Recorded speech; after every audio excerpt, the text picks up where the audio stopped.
அன்பே சிவம் மனமே குரு என்றுணர்த்திய குருவே போற்றி. சத்தும் சித்தும் எதுவென்று உணர்த்திய குருவே போற்றி.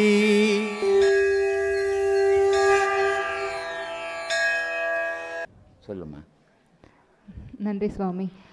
இந்த உபதேசங்கள்லாம் பார்த்தீங்கன்னாக்கா நிறைய நிலைகள் இருக்கிறது. லெவல் 1 லெவல் 2 அந்த மாதிரிலாம் நிறைய லெவல்ஸ் இருக்கு. ஸோ இங்கே பார்த்தீங்க அப்படின்னா பெண்களாலேயோ இல்லை உடல் உபாதைகள் உள்ளவங்களாலேயோ இந்த மாதிரி நிலைகளை கடக்க முடியுமா சுவாமி? முடியாதுமா. ஸோ அவங்களுக்கு அதனால தான் நான் ஏற்கனவே சொல்லிக்கிறேன், இந்த ஞானத்தை அடையணுன்றவங்களுக்கு பலவிதமான நிலைகளை அவங்க சந்திக்க வேண்டியது வரும். முதல்ல அவங்களுக்கு உடல் நல்லா இருக்கணும்.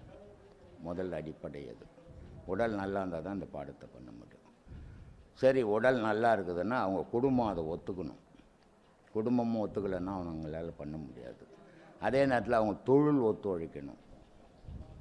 அவங்க சுற்றி இருக்கிற சந்தர்ப்ப சூழ்நிலைகள் ஒத்து வரணும். இவ்வளவும் சரியாக இருந்தால் சரியான பயணம் ஒருத்தன் பண்ண முடியும். ஆனால் இவ்வளவும் சரியாக இருந்தால் அவன் மனம் ஏற்றுக்கலன்னா போக மாட்டான்.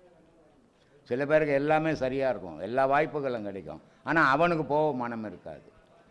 சில பேர் இதில் தீவிரமாக போகணுன்னு நினைப்பான், அவனுக்கு இந்த சிக்கல் எல்லாம் இருக்கும். இதெல்லாம் தாண்டி அவன் பயணம் பண்ண வேண்டியது இருக்கும். அதனால் இது ரெண்டு விதமாகவும் இருக்குது. ஓகே சுவாமி, சொல்லுமா. அந்த மாதிரி ஆன்மீகத்துக்குள்ளே வரணும்னு நினைக்கிறவங்களால ஏன் இவ்வளோ கஷ்டத்தை ஃபேஸ் பண்ணுற மாதிரி இருக்குது சுவாமி? ஆன்மீகம்ன்றது இருக்கிற உலகத்தில் இருக்கிறதுலே கஷ்டமான விஷயம். அதுதான் ஆன்மீகம்தான் உலகத்திலேயே கடினமான விஷயம். இப்போது நீ வந்ததுலேருந்து இது வரைக்கும் பேசின்னுக்கிற இல்லையா? நீ வந்ததுலேருந்து கேட்டதுலேருந்து நானும் பதில் சொல்லின்னு இருக்கிறேன். ஆனால் 1 மணி நேரம் உனக்கு எந்த எண்ணமும் இல்லாத யாருக்கிட்டும் பேசாத உட்கார் பார்க்கலாம். அது முடியாது. ஏன் முடியாது? நீ தானே அது முடியாது. ஏன்னா உலகத்திலேயே எதுடா முடியாததுன்னா சும்மா இருக்கிறது முடியாது. 90 வயசு கேள்வி நாளைக்கு சாக போகிறது கூட தொடப்பத்தை சும்மா தள்ளிக்கினாவது இருக்கணும். இருந்தால்தான் அதனுடைய இயக்கமே நடக்கும். ஆனால் அது சும்மா இருந்ததுன்னா இயக்கமே நடக்காது.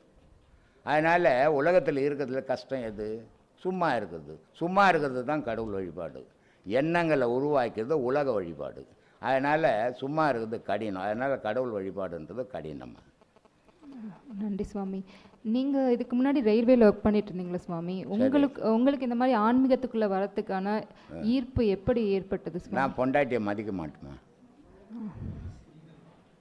மெயின் காரணம் தான். எல்லாரும் பொண்டாட்டிக்கு அம்மா வணக்கம்மான்னுவாங்க. நான் பொண்டாட்டியை பார்த்தா கட்டை எடுத்துப்பேன். அதனால் என் கிட்ட வர்றதில்லை. அதனால் நான் ஒண்டியாக உட்காந்துருந்தேன். அம்மா வணக்கம்மான்னா நம்மளை சுற்றி உட்காந்துப்பாங்க. நீ ஆன்மீகத்துக்கு போக முடியாது. நான் ஆரம்ப காலத்துலேருந்து இன்றைக்கி வரைக்கும் அப்படியே வாழ்ந்துட்டேன். காரணம் என்னென்னா, நான் ஆன்மீகம்ன்றது ஏதோ பாதியில் போகல. இதில் அப்படி பூந்தால் நான் நின்று இருக்க முடியாது. என்னுடைய பிரச்சனைகளுக்கு 6 வயசுலேருந்து ஆராய ஆரம்பித்தேன் நான் இதை. அதனால் அது ஊறி போச்சு. வளையும் பயிர் முளையிலே தெரியும்னுவாங்க. தெரியுமா? தெரியும். அந்த வார்த்தை மாதிரி நான் ஆரம்ப காலத்தில் இதில் வந்துட்டேன். ஏதோ இடையில் பாதியில் வீட்டு சண்டையில் பிரச்சனையில் வரல. இதில் அப்படியெல்லாம் வரவங்க இதில் நிற்க மாட்டாங்க. மதுரையிலேருந்து எங்கிட்ட ஒருத்தர் வந்தார், பாடம்லாம் வாங்கினார். அவர் வீட்டில் போய் பூஜை பண்ணுறாரு. அவர் பொண்ணு எனக்கு ஃபோன் பண்ணு, எங்கள் அப்பா வெளியவே வரமாட்டுறாரு, நல்லா பேசின்னுப்பார் எங்கள் கூட, உள்ளவே உட்காந்துக்கிறாருன்னு. நான் சொன்னேன், பூஜை ரூமில் தானேம்மா உட்காந்து. ஆமாம், சாராயக்கடையில் உட்காந்து இல்லைன்னு. சாராயக்கடையில் உட்காந்தா கூட பரவாயில்லையா, பூஜை ரூமில் உட்காந்துக்கிது முடியல. கட்சியில் மாதம் குடும்பத்தோடு கூட்டின்னு வந்தார். 3வது மாதம் ஆளையே காணும்.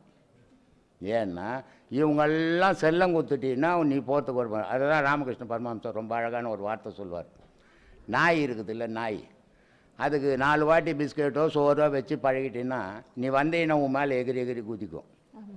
நீ என்ன தான் போகணுன்னா கூட அது போகாது. அதனால் அவர் என்ன சொல்கிறாருன்னா, வீட்டுக்கட்டை எடுத்துக்கோ, வரும்போதெல்லாம் 4 அடி. அதுக்கு அப்புறமா என்ன ஐயோ இவங்ககிட்ட போன அடிக்கணும் போயிடும். அந்த மாதிரி இந்த சொந்த பந்தம் பாசம் பண்ணுறத வீட்டுக்கட்டையில் அடிச்சுக்கினே இரு, உங்ககிட்ட வராது, நீ தனியாக இருன்னார். ஏன்னா கொஞ்சோண்டு மூஞ்சை கொடுத்துட்டீங்கன்னா கூட வந்து உட்காந்துக்கும் பொண்டாட்டி. கொஞ்சோண்டு பிள்ளைங்களுக்கு உட்காந்தா ஜோபியில் கை விட்டுறோம் பிள்ளைங்க. இது எல்லாம் தூரமே வச்சுக்கணும். அதனால தான் சொன்னேன், எல்லாம் செய், நீ எதுலேயும் ஒட்டாத இருன்றேன். ஒட்டிட்டீங்கன்னா நீ அதிலேருந்து வெளியே வர முடியாது, பிரிச்சுக்கணும். ரொம்ப கடினம் அது. அந்த மாதிரி பழகணும். பழகிட்டிங்கன்னா ஈஸியாக இருக்கும். சரி, நம்ம வீட்டுக்காரர் இப்படி போயிருக்கிறார், நம்ம இப்போ ஒன்றும் சத்தம் போடக்கூடாது, ஒன்றும் அமைதியாக இருக்கணும், அவங்க பூஜை பண்ணுறவருன்னு போயிடணும் பொண்டாட்டி.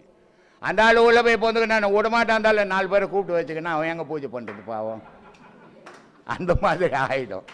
அதனால் மனைவியாக இருந்தாலும் கணவனாக இருந்தாலும் கடவுள் வழியில் எல்லாரும் விட்டு கொடுக்கணும். கடவுள் வழியில் போகிறதால இவங்களுக்கு மனைவிமார்களுக்கு சில பயங்கள் உண்டு. ஏன்னா ஆதியில் அப்படி சொல்லி வச்சுட்டாங்க, சும்மானா புலி விட்டானுங்க. இந்த பாதையில எல்லாம் போனால் அவர் காட்டுக்கு போடுவார். காட்டு பொண்டாட்டியை விட்டுட்டு எவனாலையாவது காட்டுக்கு போக முடியுமாடா சொல்லு? செத்து ஒன்றா போயிடுவான், ஆனால் விட்டுட்டு மட்டும் போக மாட்டான். அப்படிப்பட்ட காலத்தில் இந்த வழியில் போனால் அவன் விட்டுட்டு போயிடுவான்ற பயம் ஆகிப்போச்சு அவங்களுக்கு. அதனால் நீ அதிலெல்லாம் போவாதவா, நம்ம கோயிலுக்கு போய் சாமி கும்பிட்டு வந்துடலான்னு கூட்டின்னு போடுறாங்க. அதனால் இதில் நிற்க மாட்டேன்றாங்க. அப்புறம் ஐயா சொன்னார், நான் உடலை விட்டு வெளியே போனேன், பார்வதியும் சிவபெருமானும் ஆசீர்வாதம் கொடுத்தான்னு சொன்னாங்க. சிவபெருமானுக்கும் பார்வதிக்கும் உருவமே கிடையாது. ஆமாம். அவங்க யாராக இருந்திருப்பாங்க? இவங்க வெளியே போகிறது உடலோட தாங்கிறாரு, இவர் யாராக இருந்திருப்பார்? ஆமாம். அப்போ எப்படி இருக்கும்போது எப்படி காட்சி கிடைக்கும்? பார்த்தவரை தான் கேட்கணும், நம்ம இன்னும் பார்க்கலையா? சரி,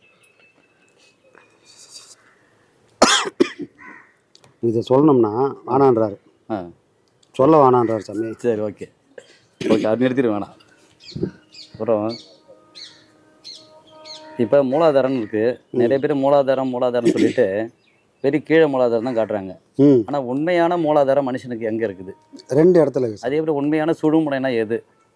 இதை பற்றி ஏன்னா நிறைய பேர் அவங்கவுங்க கருத்துக்கு தேர்வாக சொல்கிறாங்க, மக்களுக்கும் புரியல, பாடமாட்டவங்களும் எதுவோ நினச்சிட்டு பண்ணுறாங்க. அது விளக்கமாக சொன்னால் அவங்களும் புரிஞ்சுக்குவாங்க, நானும் தெரிஞ்சுக்குவேன். இது 2 விதமான மூலாதாரம் இருக்குது சாமி. ஆமாம். ஆரம்பத்தில் ஒரு யோக பயிற்சி பண்ணும்போது இருக்கிற மூலாதாரம் கீழே இருக்குது, முதுகு தண்டோட முனையில் இருக்குது, அது மூலாதாரம். இந்த பேசிக்கான பாடங்கள்லாம் முடிச்சுட்டு மேல்நிலைக்கு போகும்போது இங்கே வேலை இல்லை. அப்போது எங்கேப்பா இருக்குது மூலாதாரம் சொன்னால் இந்த கண்டத்தில் இருக்குது. புரியுது? அப்போது இங்கேருந்து அங்கே போயிருந்த நான் அங்கேருந்து அங்கேயே போக வேண்டிய சூழ்நிலை வரும். இதுக்கு மேலே போனால் பாடத்தை டீப்பாக சொல்கிற மாதிரி போயிடும். சரி, ஓகே. புரியுதுங்களா? எல்லாமே தடம் மாறிடும். ஆனால் அது ஒரு மரண விளையாட்டு. அதோட அவஸ்தைகளை நம்மளால் தாங்க முடியாது. ஒரு நாளை போல் ஒரு நாள் இருக்க முடியாது. இந்த 1000 தான் இந்த உடம்பு வைரம் பாஞ்ச உடம்பாக இருந்தாலும் கீழ்நிலையில் இருக்கும்போது இருக்கிற மாதிரி மேல்நிலைக்கு வந்தவொடனே இருக்காது. ஏன்னா அதுக்கு முன்னாடி நான் ஒரு தூசு. இவ்வளோ பெரிய உடம்பை அது நினச்சதுன்னா ஒரு செகண்டில் அப்படி தூக்கி கீழே போட்டுரும், பூசணிக்காய் உடைக்கிற மாதிரி ஆகும். அவ்வளோ பெரிய சக்தி அங்கே உதயமாகும். அப்போது இடத்துக்கு ஏற்ற மாதிரி தன்னோட நிலைக்கு ஏற்ற மாதிரி அந்த எல்லா பொருளுமே மாறும். ஆனால் இங்கே இருக்கும்போதே நீ பாடம் பண்ணால் போதும், பெருசாக ஒரு வழிகாட்டுதல் தேவையில்லை. ஆனால் மேல்நிலைக்கு வந்த பிறகு ஒரு நாளும் உன்னை ஒருத்தர் வாட்ச் பண்ணிக்கினே இருக்கணும். வாட்ச் பண்ண ஆள் இல்லைன்னு சொன்னால் அது அவஸ்தைகள் என்னென்னா பித்து பிடிச்ச நிலைக்கு கொண்டு போய் சேர்த்துரும். அப்போ உனக்கு நடக்கிறது இதுதான் ஒருத்தர் சொல்லி காட்டணும். இது சரிப்பா இது தப்புப்பான்னு சொல்லி காட்டுறது அங்கே ஒருத்தர் வேணும். இந்த இடத்துல குரு இல்லாமல் ஒருத்தரால் கரை சேரவே முடியாது. இங்கேருந்து இங்கே போயிடலாம், அதை யார் ஒன்றா பண்ண முடியும், குருவே இல்லாமல் கூட பண்ண முடியும். ஆனால் இங்கேருந்து இங்கே போய் சேரணும்னா ஒரு குருவோட வழிகாட்டுதல் இல்லாமல் நகராது வண்டி. 2வது அதை இறக்கவும் முடியாது, நீ வேணான்னு தூக்கி போட முடியாது, பொண்டாட்டியை டைவர்ஸ் பண்ண மாதிரிலாம் பண்ண முடியாது. ஒன்ஸ் அதை பிடிச்சிட்டேன்னு சொன்னால் அதோட விளையாட்டை அது நிறுத்தாது. அப்போ நம்ம என்ன பண்ணுறது? தூக்கம் வராது. இரவில் தூக்கம் வராது, கொட்டை ஆண்ட மாதிரி மூச்சுன்னு வேண்டியது தான். தூக்கம் வராத மனுஷன் எப்படி இருப்பான்? சைக்கோ மாதிரி ஆகிடும். கொஞ்ச நாள் அப்படியே விட்டு அவன் பைத்தியம் ஆகிடுவான். அப்போ இங்கே யாரோட துணை வேணும்? அவனா கரை சொல்கிறான்னா சேரத்துக்கு வாய்ப்பே கிடையாது. இங்கே தான் ஒரு குரு கூடவே உக்காந்து இதை பண்ணு, இதை நிறுத்து, இங்கே ஓடு அப்படின்னு சொல்லிக்கினே இருக்கணும். அப்போ தான் அந்த வண்டி எங்கே போய் சேரணுமோ அங்கே போய் சேரும். இந்த 6 ஆதாரம் இருக்கும்போது இது சுழுமுனை. இந்த 6 ஆதாரம் கடக்கிற நிலை உனக்கு வருதுன்னு சொன்னால் இந்த சுழுமுனை போய் வேற ஒரு இடம் போய் நிற்கும், அங்கே நிலை வேறு. இந்த மாதிரி இந்த யோக பயிற்சியில் அடுத்த விஷயங்கள் நிறைய இருக்குது சாமி. அதை நம்ம இதுக்கு மேலே பப்ளிக் பண்ணக்கூடாது. இது பப்ளிக் பண்ண மாதிரி தான் இது. இதுக்கு மேலே பப்ளிக் பண்ண வேண்டாம். யாருக்கு எப்பப்போ தேவையோ அப்பப்போ அங்கங்கே கொடுத்துடணும், அவ்வளோதான். குரு தேவைன்னு சொல்கிறாங்க இல்லையா, அதுக்கோசரம் அடிச்சு விட்டுருக்கோம். ஆனந்தம்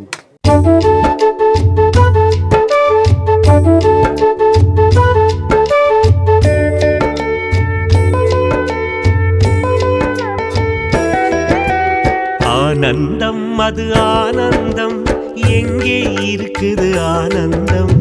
ஆனந்தம் அது ஆனந்தம், எங்கே இருக்குது ஆனந்தம்?